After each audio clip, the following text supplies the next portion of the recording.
One of the proofs of the success of this program is I haven't made a video for a year. And that's because my teacher, upline guy, was killed by higher forces. And before he died, he said, don't worry about it. The good guys have already won. We're just experiencing cleanup here on planet Earth. Or that's my excuse and I'm sticking to it. I have a friend who was quite highly placed in the World Bank, and he knows things that the average person wouldn't know, and I told him about this, and he said not to worry about it, because he said this is what they do with trainees for any kind of government organization. The gentleman who helped me called them newbies. So imagine what you could do if you had an 8-hour day where you had nothing else to do but play with spy equipment and make up dossiers on people and follow people and just sort of investigate what it would be like to look at someone and, you know, follow them, find out where they go, get the license plate number, find out who they're seeing, when they wake up, when they go to bed, all that kind of stuff. It would be easy. If they low-jack your car, they can tell where you're going. And that would turn something quite simple, which is new trainees just trying things, into something sinister. For example, the same two of their favorite places are Starbucks and Tim Hortons coffee shops. I went to Tim Hortons, got a coffee, and came out, and there was a young man there with a hard hat on and one of those yellow vests that say I'm in construction. He said, hey, somebody backed out and hit your car on the way out, and I saw your car actually move, so I took down their license plate number, and here it is. So I thanked you very much. Took the license number, and when I got home, I looked in the car, there wasn't a mark on it. So this is part of street theater, where he just gets to try, go over and talk to this guy and just see what it's like approaching people in the street. Nothing special going on.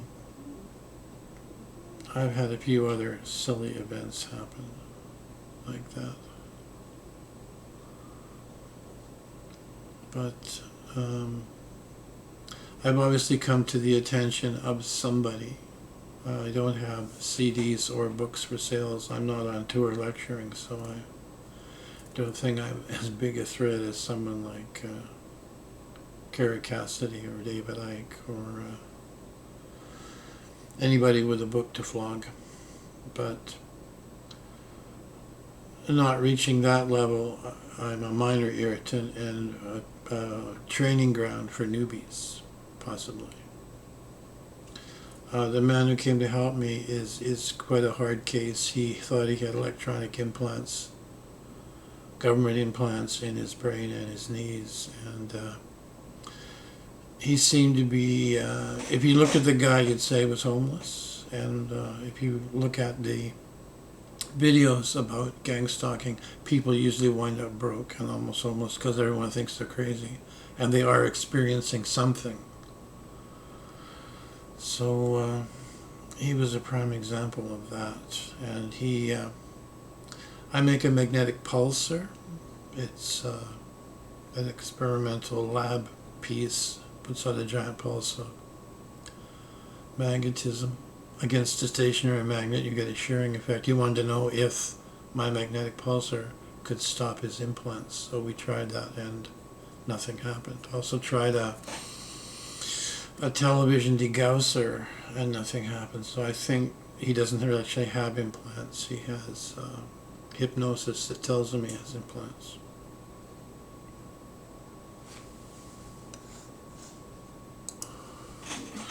This is my magnetic pulsar. My company's called Cardston Medical Research, and that's the application here. I've sold one other of these to somebody who thought they had electronic implants. And if you think you have little chips in your body, you're welcome to try this to stop them.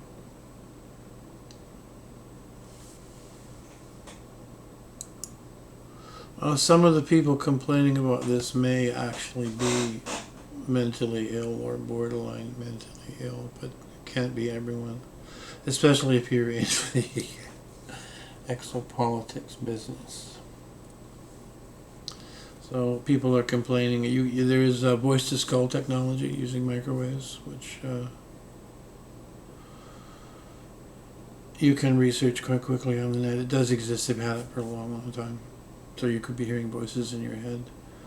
There seems to be a microwave sound about 17,000 cycles per second, which is similar to the way the squeak that comes out of your TV going on in everybody's heads. And this is not something you would notice, but it keeps you from being relaxed, like in a meditative state, because there's a high frequency squeal inside your head. If you've noticed this, let me know. It's quite easy to block these electronic weapons if you buy an aluminum screen like this and put it on your windows. Actually, right now, just doing that, I'm hearing that high frequency squeal in my head, and when I put the screen up, it almost stopped. So this stuff's quite cheap. Put it on your windows, and you'll sleep better. So I don't know what will happen with this. A person is most vulnerable in the half-awake state when you're coming out of a deep sleep. This is a good time for psionic attacks. If you're having really bad nightmares, it could be this.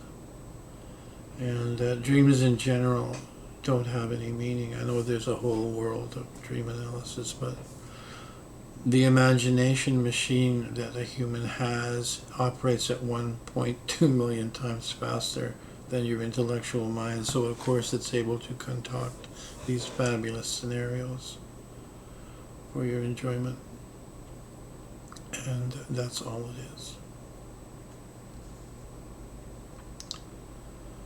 So if you know somebody who says they're being gang-stalked, give them some credence. They could use a friend. There are a few videos about this on YouTube. It's looks like it's a new emerging topic, and of course they don't want the general public having it become part of the lexicon of discussion. So please make it part of the lexicon of discussion, as I have here. I was totally unaware of it, although it was in my face. And let's see where it goes from here. I went out and I'm going to be wearing this t-shirt everywhere I go. So no street theater, which is what it's called. And see how that goes over with them.